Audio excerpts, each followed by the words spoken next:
जब जनसंघ भंग हुआ तो पहला भाजपा बना 1980। भाजपा का मुख्य चीफ गेस्ट एक इस्लामिस्ट, एक कम्युनिस्ट, और उसको चीफ गेस्ट बनाया मोहम्मद करीम छागला को, जिसने काशी हिंदू विश्वविद्यालय से हिंदू हटाने के लिए संसद में बहस किया, और वो शिक्षा मंत्री थे। जेएनयू उसी की स्थापना है, जेएनयू वही बनवाए, उसको बनाया। यानी इस्लामाइजेशन का इसका ट्रेडिशन देखिए। और 90 के दशक में जब संघ के कार्यक्रम शुरू हुए तो उसमें चीफ गेस्ट किसको बुलाते थे? चीफ गेस्ट ये किसको बुलाते थे? जो तबलीगी जमात के हेड को, उन तबलीग को जिसने मुसलमानों के बीच से हिंदू प्रथाओं को नोच नोच कर हटाया। हिंदू महिलाओं की देखा देखी, जो मुस्लिम महिलाएं बिंदी लगाती, सिंदूर लगाती, उसको नोच कर हटाया, मंगलसूत्र तोड़े, उसको चीफ गेस्ट बनाया इस संघावत की संघ ने। और उसको वाजपेयी सरकार ने पद्म पुरस्कार दिया और मोदी सरकार ने और डबल पद्म कर दिया उसको, भूषण विभूषण जो होता है। तो पूरा अगर आप ट्रैक रिकॉर्ड देखें, सच्चर कमेटी को पूरी तरह से लागू किसने किया? नरेंद्र मोदी की, यानी संघी की सरकार ने, जो धोखा दिया। 72 के 72 प्रावधान 30 मार्च 2019 संसद के बहस कि हमने 72 के 72 प्रावधान लागू कर दिए। किसने? और सत्ता के बाहर था तो इस सच्चर कमेटी का विरोध करने के लिए ये सब गए थे सुप्रीम कोर्ट, और सत्ता में आते ये कर दिया। इंदिरा गांधी के अल्पसंख्यक की जो योजना थी उसमें था कि हर मुस्लिम इलाके में मुस्लिम पुलिसकर्मी की बहाली। सबसे अच्छे से किसने बहाल किया? गुजरात के मुख्यमंत्री नरेंद्र मोदी ने। और भारत में प्रधानमंत्री बनते ही पूरे राज्यों को कहा कि मुस्लिम इलाके में मुस्लिम पुलिसकर्मी भर्ती करो। ये कौन कर रहा है? 300 योजनाएं आज तक किसी सरकार ने नहीं चलाई। मनमोहन सरकार में मुस्लिमों को बाहर भेजकर अपने पैसे पर, सरकार के पैसे पर पढ़ाने की कोई व्यवस्था नहीं थी, इसने चालू किया। मनमोहन सरकार में 30-32 आईएएस निकल जाते थे, 2.5% सिर्फ आईएएस थे मुस्लिम, इसने 5.5% किए, 52, 53, 55 आईएएस निकलने लगे। ये जुडिशियरी में भरने लगा, आईएएस नौकरशाही में भरने लगा, सरकारी नौकरी में भरने लगा, मुद्रा लोन में भरने लगा, प्रधानमंत्री आवास योजना में भरने लगा, टेक्निकल जॉब में भरने लगा, ये सब में भरने लगा। और ये आज भाषण दे रहा।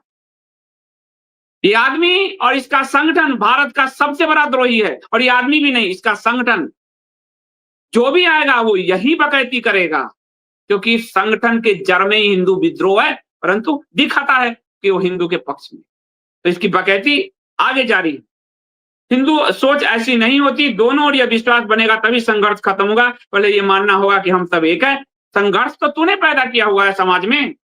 2014 के बाद से हिंदुओं के जितने गले कटे हैं तेरी सरकार में कटे। 800 से 1000 हिंदू मारे जा चुके हैं।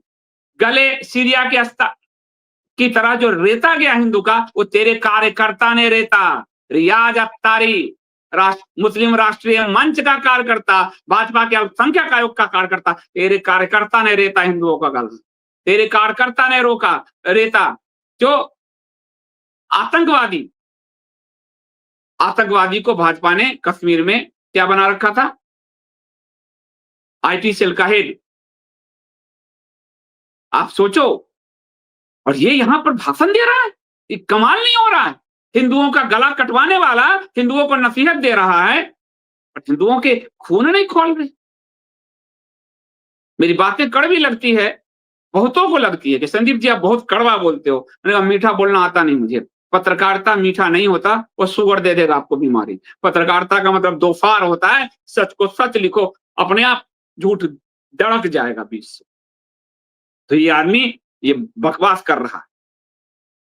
उन्होंने कहा घुसपैठ को रोकना चाहिए। ध्यान दीजिए, मोदी भाषण दे रहे हैं लाल किला पे, घुसपैठ को रोकना चाहिए। 11 साल से मक्खी मार रहे हो या अलुआ छील रहे हो, सुथनी छील रहे हो, क्या छील रहे हो? 11 साल से क्या उखाड़ रहे हो? 11 साल से कांग्रेस के शासन में 88,000 घुसपैठिए बाहर किए गए, तुम्हारे शासन में 5,000 घुसपैठिए बाहर नहीं किए गए। और लोगों को मूर्ख बनाने का धंधा चला रखा है पूरा। हिंदुओं को घुसपैठिए बाहर होने चाहिए। कौन करेगा? राहुल गांधी बाहर करेगा? या तेजस्वी यादव बाहर करेगा या ममता करेगी, कौन करेगा? करेगा तो केंद्र सरकार ना, जो घुसवाती है। और पूरे जम्मू को, कठुआ में रोहिंग्या को बसाने के लिए महबूबा मुफ्ती के साथ मिलकर हिंदुओं के विरुद्ध साजिश किसने रखा? संघियों, तुम्हारी सरकार ने।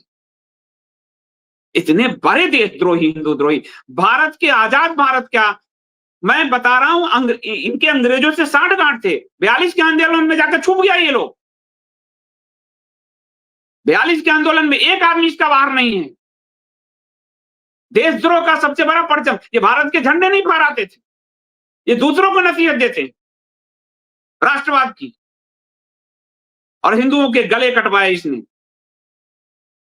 भारत विभाजन जब हुआ तो भारत विभाजन के समय तुम्हारे संघ की इतनी शाखा चलती थी, बताते हो, तुम देश क्यों नहीं उतरे अनशन करने के लिए, आमरण अनशन करने के लिए, जगह जगह चक्का जाम करने के लिए, अंग्रेजों की लाठी खाने के लिए क्यों नहीं उतरे तुम?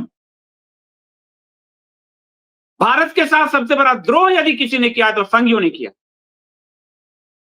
और आज ये भाषण दे रहा है हिंदुओं को समझा रहा है, उस हिंदू को समझा रहा है इसमें तुम जैसे देशद्रोही संगठन को आंखों का तारा बना कर रखा है, तुम उसे समझा रहे। हिंदू गला कटवा रहा है तुम्हारी वजह से। हिंदुओं ने कभी दंगे की शुरुआत नहीं की। गुजरात का रिकॉर्ड है, गुजरात का एक स्टडी हुआ, 99% दंगे तुम्हारे प्रिय पसमंदा ग्रुप ने शुरू की, 99% दंगे, और हिंदुओं ने अंत किया है।